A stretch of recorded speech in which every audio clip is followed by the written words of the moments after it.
दोस्तों, हमारे भारतीय इतिहास में कई ऐसे रहस्य हैं जो आज तक सुलझाए नहीं जा सके हैं। इनमें से एक ऐसा रहस्य है जो पूरे विश्व को हैरान कर रहा है, और वो है जगन्नाथ मंदिर का रहस्य। तो चलिए इस रहस्य को सुलझाने का प्रयास करते हैं। कहते हैं इतिहास को कभी मिटाया नहीं जा सकता। वो इतिहास ही है जो हजारों लाखों वर्षों में घटित हुई अतीत की घटनाओं को चलचित्र की तरह हमारे सामने रूबरू करा देता है। जगन्नाथ मंदिर भारत के ओडिशा राज्य में स्थित एक हिंदू मंदिर है। जगन्नाथ मंदिर को भारत के सबसे पवित्र मंदिरों में से एक माना जाता है। जगन्नाथ मंदिर के बारे में कई रहस्य हैं। एक रहस्य ये है कि मंदिर में स्थापित मूर्तियां अधूरी क्यों हैं? मंदिर का निर्माण कैसे हुआ? इस मंदिर में छुआछूत क्यों नहीं है? इन सभी रहस्यों को जानने के लिए देखते हैं सत्य घटनाओं पर आधारित ये 2D एनिमेशन वीडियो। ईश्वर की लीला अपरंपार है और स्वयं पूर्ण परमेश्वर इस मंदिर के निर्माण में किस प्रकार शामिल रहे हैं, ये बात आज तक आमजन के लिए रहस्य ही रखी गई। आइए उस सत्य से रूबरू होते हैं और जानते हैं आखिर कैसे बना उड़ीसा के तत्कालीन राजा इंद्रदमन, जो कि बहुत धार्मिक प्रवृत्ति के थे और श्री कृष्ण जी की इष्टतम रूप में पूजा किया करते थे। एक रात जब राजा इंद्रदमन आराम फरमा रहे थे, तब श्री कृष्ण जी उनके स्वप्न में आकर दर्शन देते हैं और उनसे कहते हैं,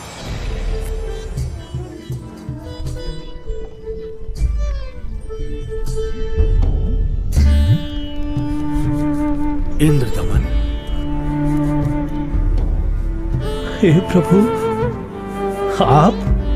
हे इंद्रदमन, मेरी मृत्यु के उपरांत जिस संदूक में मेरी अस्थियां विसर्जित की गई थी, वो काष्ठ का संदूक पानी में बहता हुआ तेरे राज्य में पुरी में समुद्र किनारे आ लगा है। मैं चाहता हूं कि तुम मेरे आदेश से उस संदूक को उसी स्थान पर रखकर उसके ऊपर मंदिर यादगार रूप में बनवा दो, जिसका नाम जगन्नाथ होगा।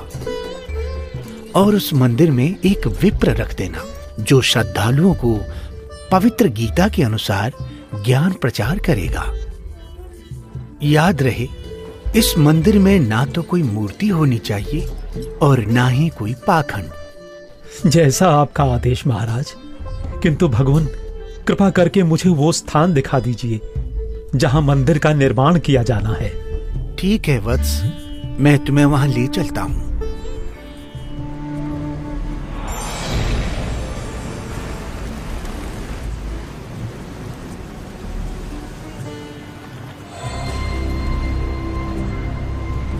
इंद्रदमन, यही वह स्थान है जहां तुम्हें हमारा मंदिर बनाना है।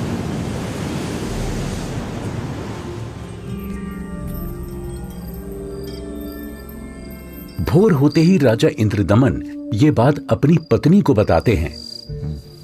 फिर उसके बाद मेरी आंख खुल गई। स्वामी, इस शुभ कार्य में देरी कैसी? सर्व संपत्ति उन्हीं की दी हुई है, उन्हीं को अर्पित करने में क्या सोचना। राजा इंद्रदमन तुरंत अपने मंत्रियों की सभा बुलाते हैं और मंदिर बनाने के लिए राज्य के सबसे कुशल कारीगरों को इकट्ठा किया जाता है। जिसके बाद सभी पुरी नामक स्थान पर पहुंच जाते हैं जहां वो संदूक तैर रहा था। उसे निकलवाकर जमीन खोदकर संदूक दबा देते हैं।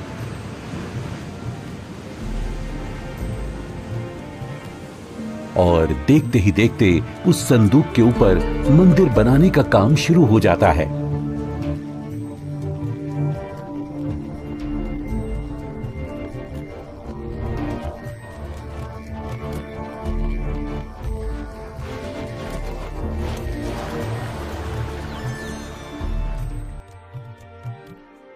महाराज की जय हो।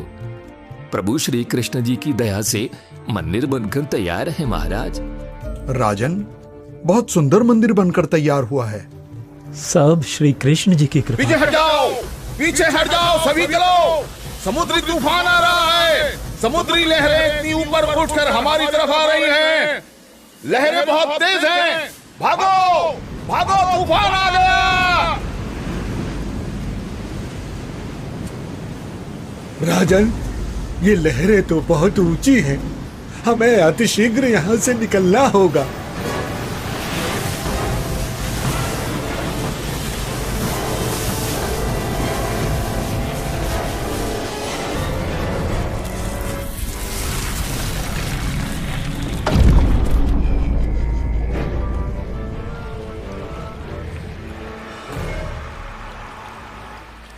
हे भगवान, ये क्या अनर्थ हो गया। समुद्र की लहरों ने मंदिर को तहस नहस कर दिया है महाराज। जगन्नाथ मंदिर के तैयार होते ही समुद्री लहरों का आना और मंदिर को अपने आगोश में समा लेना, ये घटना सिर्फ एक बार नहीं अपितु 5 बार घटित होती है।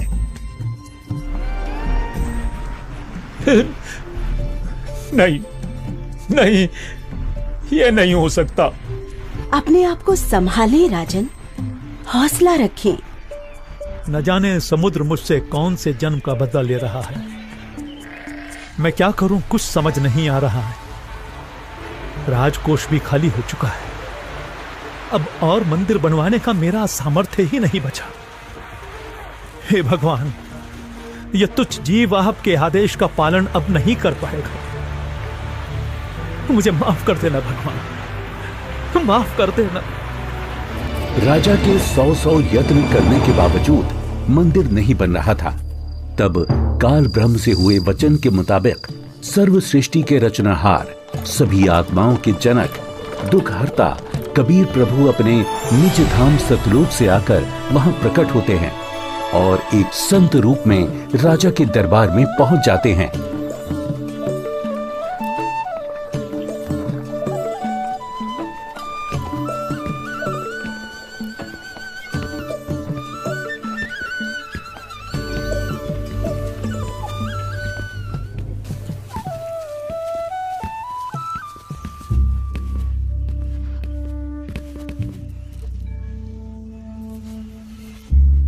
प्रणाम महाराज। प्रणाम। क्या बात है राजन, कैसे उदास बैठे हो? हे महात्मा जी, परमात्मा कृष्ण जी के आदेश से समुद्र किनारे मंदिर का निर्माण करवाया था, किंतु समुद्र ने उसे तोड़ दिया। अब की बार समुद्र नहीं तोड़ेगा, आप मंदिर बनवाओ। क्षमा करें महाराज, मंदिर 5 बार बनवाया है, परंतु 5 बार समुद्र ने उसे तोड़ दिया है। कोई बात नहीं इंद्रदमन, यदि मन बने तो मेरे पास आ जाना। मैं यहीं पास में पहाड़ी पर रहता हूं, वहीं पर मेरी कुटी है।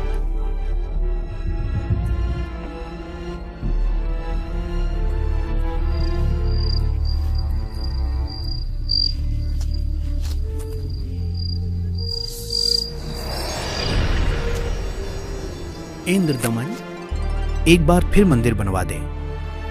जो तेरे पास संत जी आए थे तो उन्हीं से सहायता की याचना कर ले। वो कोई मामूली संत नहीं है इंद्रदमन, उनकी भक्ति शक्ति का कोई पार पार नहीं है।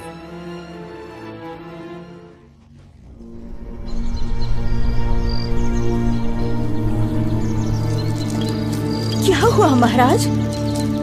अभी अभी भगवान श्री कृष्ण जी ने दर्शन देकर मंदिर फिर से बनवाने को कहा है। अच्छा।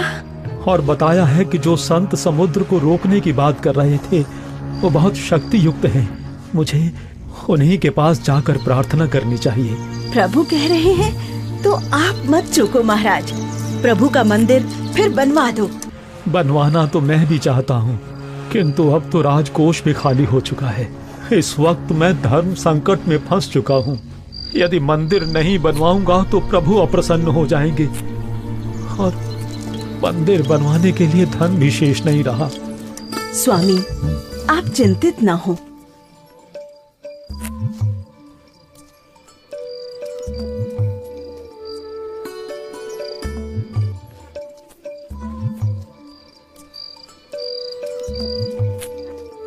मेरे पास आभूषणों की कोई कमी नहीं है। किंतु रानी, आपके आभूषण। अभी उसकी चिंता आप ना करें राजन। आपका और मेरा दुख एक ही है, दो नहीं है। आप संकट में हैं, मैं इन आभूषणों का क्या करूंगी? आप बस भगवान के आदेश के अनुसार मंदिर निर्माण का कार्य पुनः प्रारंभ करवाएं। स्वामी, ये आभूषण भी भगवान के ही दिए हुए हैं और भगवान के आदेश का पालन करने में इनका सहयोग लेना मैं अपना सौभाग्य समझूंगी। जी। सुबह उठते ही राजा इंद्रदमन अपने महामंत्री को बुलाकर भगवान श्री कृष्ण जी के आदेश के बारे में बताते हैं। आप जाइए और मंदिर कार्य पुनः प्रारंभ कराने की तैयारी करें।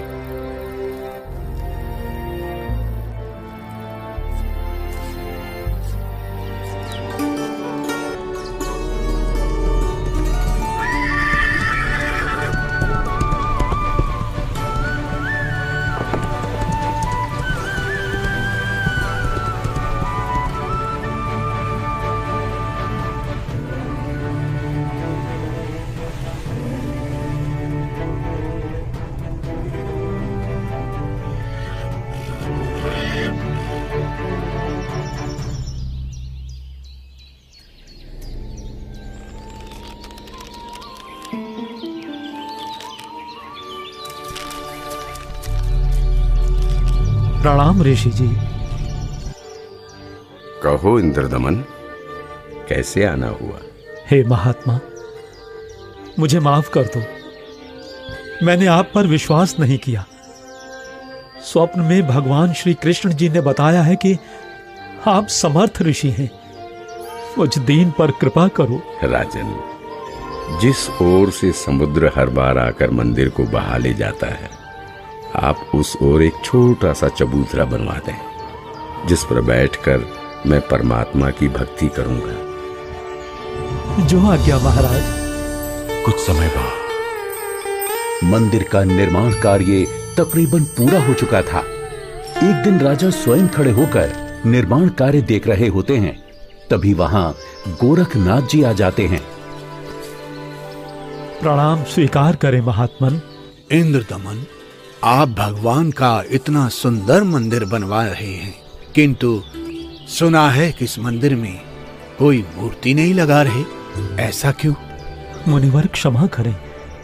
भगवान श्री कृष्ण ने स्वयं स्वप्न में आकर मुझे मूर्ति लगाने से मना किया है। राजन, सपना तो सपना ही होता है। आपको हमारे आदेश का पालन करना होगा।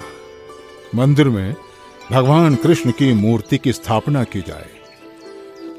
हे महात्मन, जैसा आपका आदेश। हाँ, और याद रहे, मूर्ति चंदन की लकड़ी से बनाई जाए।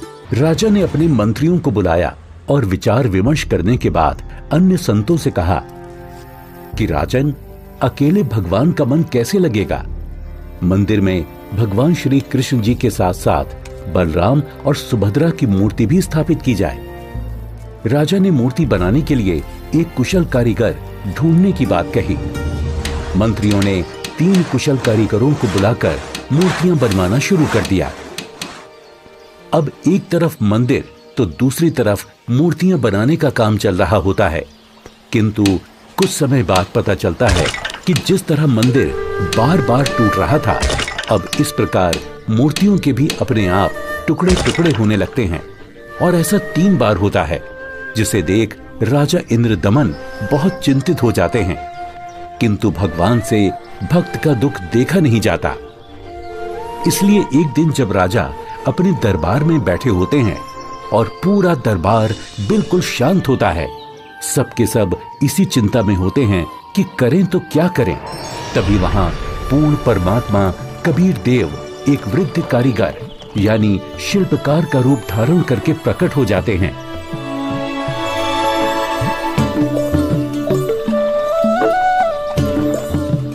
राजा से कहो कि मैं एक शिल्पकार हूँ और मूर्ति बनाना बड़े अच्छे से जानता हूँ। महाराज की जय हो। महाराज, बाहर एक वृद्ध व्यक्ति आया है और अपने आप को मूर्तिकार बता रहा है। आपसे मिलना चाहता है महाराज। अवश्य, उनको अवश्य आने दिया जाए। जो आदेश महाराज।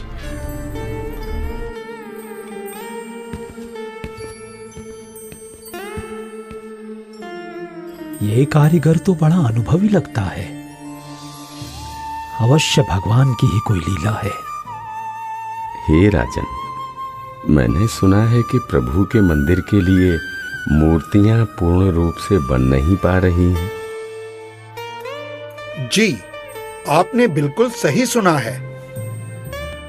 मैं 80 वर्ष का वृद्ध हो चुका हूं और मुझे 60 वर्ष का अनुभव है राजन।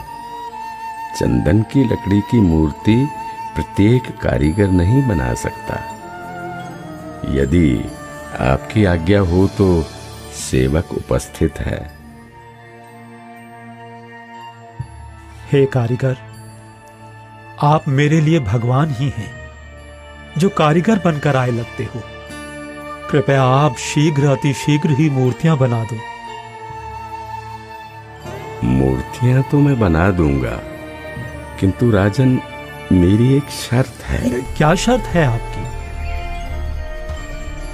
राजन, मूर्ति बनाने के लिए मुझे एक कमरा चाहिए, जिसे अंदर से बंद करके मैं बड़ी स्वच्छता से मूर्ति तैयार करूंगा।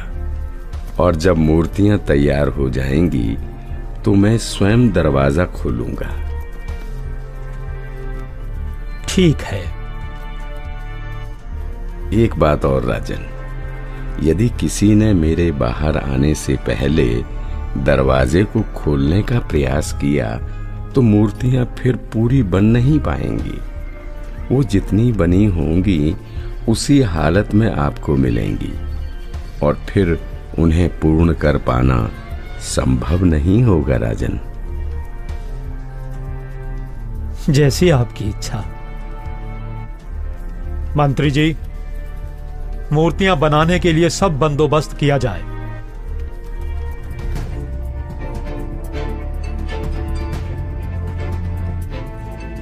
प्रणाम महात्मा जी। इंद्रदमन, मूर्तियां बनवाई क्या? आपकी आज्ञा का पालन पूर्ण रूप से किया गया है महात्मा जी, परंतु मेरा दुर्भाग्य है कि मूर्तियां बन नहीं पा रही हैं। बनते बनते ही सबके टुकड़े टुकड़े हो जाते हैं। मूर्तियां अवश्य बनवानी है राजन, अब बनवाओ। मैं देखता हूं कैसे टूटती है मूर्ति। हे नाथ जी, प्रयत्न किया जा रहा है। प्रभु का भेजा एक अनुभवी कारीगर बंद कमरे में मूर्तियां बना रहा है। राजा इंद्रदमन नाथ जी को सारी स्थिति से अवगत करवाते हैं और कारीगर की शर्त के बारे में भी बताते हैं, किंतु महात्मा नहीं मानते। वो मूर्तियां देखने की जिद करने लगते हैं और राजा के मना करने के बावजूद भी उस कमरे के सामने पहुंच जाते हैं जहां मूर्ति बनाने का काम चल रहा होता है।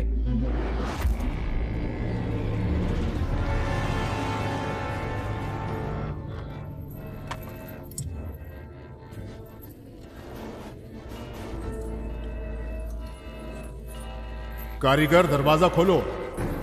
दरवाजा खोलो कारीगर। मैं कहता हूं दरवाजा खोलो कारीगर, हमें मूर्तियां देखनी है। राजन, आप बता रहे हो 80 वर्षीय वृद्ध हैं और 12 दिन से खाना पीना भी नहीं किया है।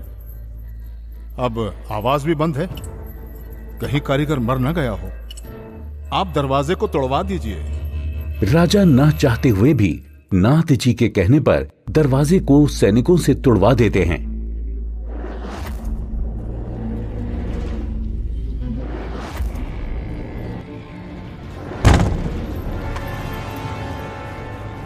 दरवाजा खुलने पर अंदर कोई कारीगर नहीं मिलता।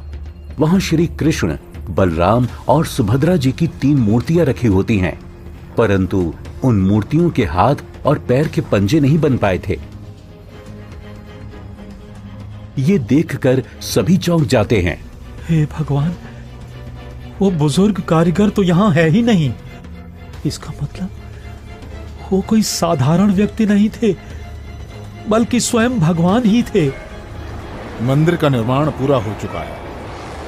अब इन्हीं मूर्तियों को भगवान की इच्छा समझकर मंदिर में स्थापित करवा दो राजन।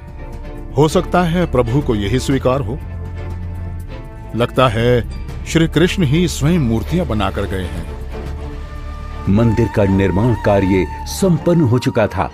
अब बारी थी तो मूर्तियों में प्राण प्रतिष्ठा की, जिसके लिए राजा, रानी, मंत्री, महामंत्री और काफी संख्या में पंडित ब्राह्मण मंदिर के सामने पहुंच जाते हैं।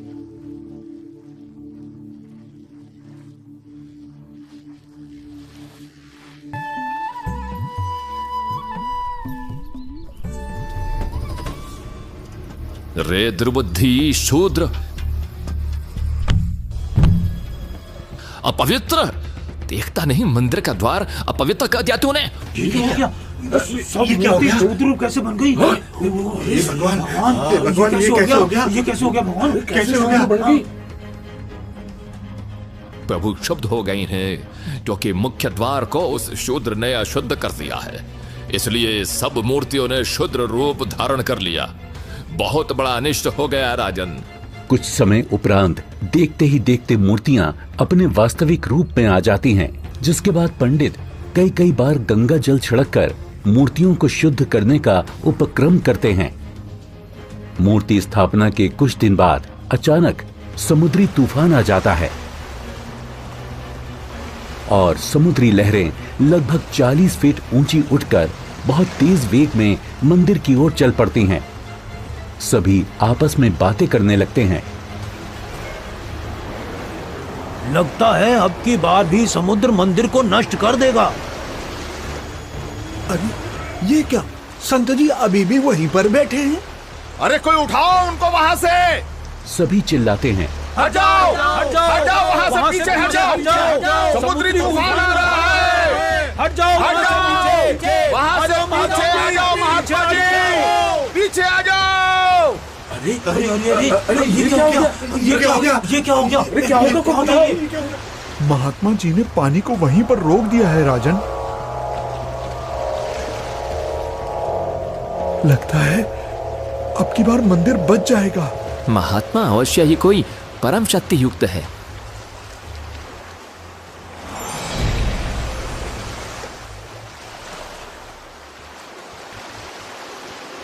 हे भगवान, मुझे रास्ता देने की कृपा करें। मैं मंदिर तोड़ने जाऊंगा। वत्स, ये मंदिर नहीं है। यहाँ पाखंड पूजा नहीं होगी, बल्कि गीता का ज्ञान सुनाया जाएगा। ये तो आश्रम है।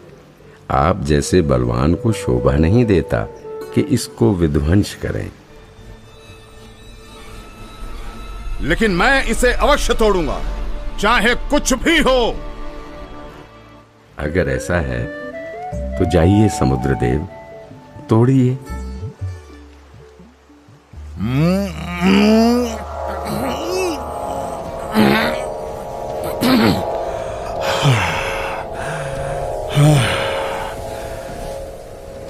मैं आपकी शक्ति के आगे विवश हूं स्वामी।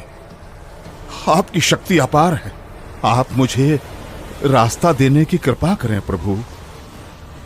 मैंने राजा इंद्रदमन को मंदिर की रक्षा का वचन दिया है। मैं मार्ग से नहीं हट सकता समुद्रदेव। आप ऐसा कुकृत्य क्यों करना चाहते हैं? जब ये कृष्ण त्रेता में श्री राम बनकर आए थे, तब इन्होंने लंका जाने के लिए मुझे अग्नि बाण दिखाए और मुझे भला बुरा कहकर अपमानित कर रास्ता मांगा था। लक्ष्मण, मेरा अग्नि बाण दो। लातों के भूत बातों से नहीं मानते। मैं ये मंदिर तोड़कर उसका प्रतिशोध लेना चाहता हूं। समुद्रदेव, प्रतिशोध तो आप पहले ही ले चुके हो। आपने तो समस्त द्वारिका पहले ही डुबो दी है। जी नहीं, अभी वो पूर्ण रूप से नहीं डूबी। कोई प्रबल शक्ति युक्त संत आने के कारण मेरा वो कार्य भी अधूरा रह गया और वो आधी ही डूब सकी, क्योंकि मुझे वहां पर किसी ने मानो बांध दिया है। वत्स, वहां भी मैं ही पहुंचा था और मैंने ही वो अवशेष बचाया था। अब जा, शेष बची द्वारका को भी डुबो ले, परंतु उस यादगार को छोड़ देना जहां श्री कृष्ण के शरीर का अंतिम संस्कार किया गया था। अन्यथा आने वाले समय में ये भ्रम पैदा होगा कि श्री कृष्ण की मृत्यु ही नहीं हुई। समुद्र, ध्यान देकर सुन। यदि फिर इधर मंदिर तोड़ने आया तो बात ठीक नहीं रहेगी। कबीर परमेश्वर के आदेश से समुद्र लगभग 1.5 किलोमीटर पीछे हट जाता है, जिसे देखकर वहां खड़े राजा, मंत्री, सैनिक और जनता सभी खुशी मनाने लगते हैं और जय जयकार करने लगते हैं संत रूप में आए कबीर परमेश्वर की। महात्मा की जय, महात्मा की जय हो, जय हो, जय हो, जय हो, जय हो।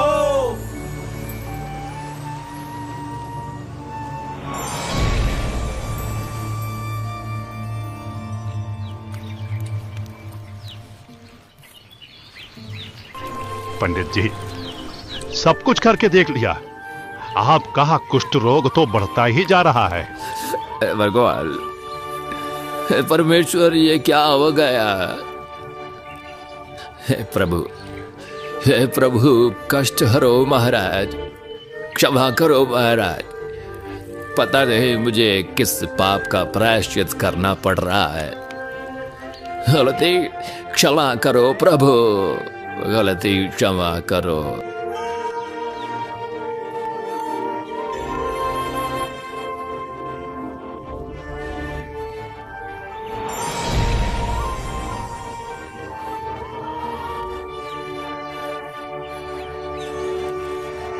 हे भक्त, तूने मुख्य द्वार पर खड़े एक संत को नीच जाति का समझकर धक्का दिया है।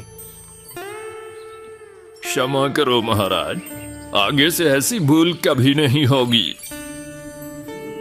आपका कष्ट निवारण मैं नहीं कर सकता। ये तो उन्हीं के पास जाकर क्षमा मांगने से और उनके पैर धोकर उस चरणामृत के पान से ही होगा।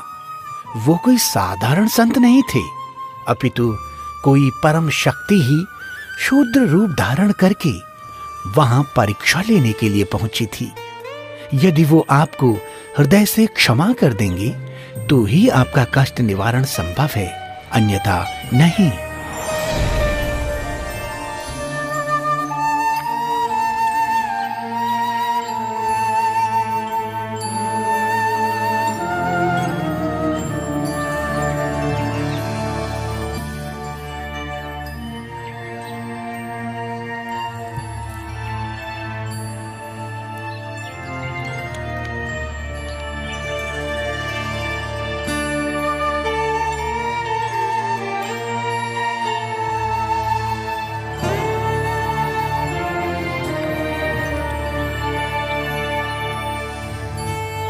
सुना है कि पंडित जी ने प्राण प्रतिष्ठा वाले दिन जिसको धक्के मारकर मंदिर से बाहर गिराया था, भगवान श्री कृष्ण ने दर्शन देकर उन्हीं से माफी मांगने को कहा है। अच्छा? हाँ, मुनि की खोज सभी कर रहे हैं ताकि पंडित जी का कोढ़ का रोग ठीक हो सके। आसपास के पूरे क्षेत्र में घूमने के बाद भी जब परमेश्वर का वो शूद्र रूप कहीं दिखाई नहीं दिया, तब वापस मंदिर जाते समय पंडित जी मन ही मन भगवान से प्रार्थना करते हैं, प्रभु, प्रभु,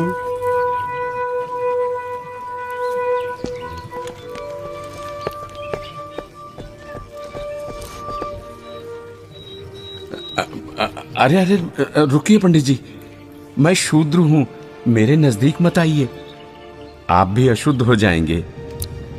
आप ऐसा न बोले, मैं बहुत शर्मिंदा हूं भगवान। परवरदिगार, मेरा दोष क्षमा कीजिए, मुझ पर दया कीजिए करुणानिधि। क्या बात है पंडित जी, आप क्यों विलाप कर रहे हैं? महाराज, उस दिन मुझसे बहुत बड़ी भूल हो गई, मुझे क्षमा कर दीजिए प्रभु। ये नीच प्राणी प्रायश्चित करना चाहता है, अपने चरणों का जल देने की कृपा करें जिससे मेरा कोढ़ ठीक हो सके प्रभु।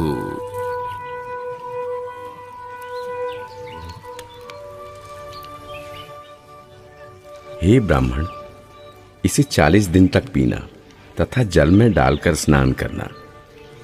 आज से 40वें दिन तुम्हारा कुष्ठ रोग समाप्त हो जाएगा।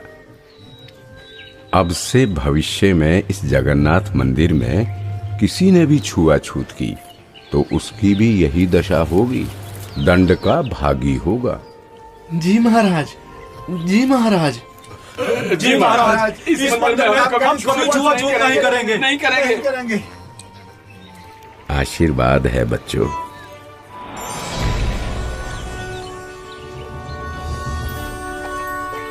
कहते हैं जगत का पेख ना पेख्या, धनी का नाम ना लेखिया।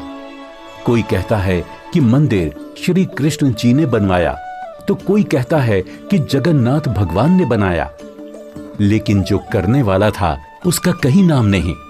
खैर, वो परमात्मा अपने आप में ही पूर्ण है, वो किसी महिमा का मोहताज नहीं। तो आपने देखा कि किस प्रकार परमेश्वर कबीर देव जी ने संत रूप में प्रकट होकर समुद्र को रोककर जगन्नाथ मंदिर की स्थापना करवाई, कारीगर रूप में अवतरित होकर मूर्तियां बनाई और क्षुद्र रूप बनाकर मंदिर से छुआछूत जैसी बुराई को हमेशा हमेशा के लिए खत्म कर दिया। समर्थ का कार्य समर्थ ही कर सकता है। तो ये थी कहानी पुरी के जगन्नाथ मंदिर की, जिसे कबीर प्रभु ने बनवाया और हर वर्ग हर जाति के लोगों को समान अधिकार दिलवाया। जगन्नाथ मंदिर की सत्य कहानी का रहस्य संत रामपाल जी महाराज जी के मंगल प्रवचनों से लिया गया है। हम सभी संत रामपाल जी महाराज का कोटि कोटि धन्यवाद करते हैं, जिन्होंने हमारे शास्त्रों में छुपे गूढ़ रहस्यों को उजागर कर हमें सत्य से रूबरू कराया। आज वर्तमान में केवल संत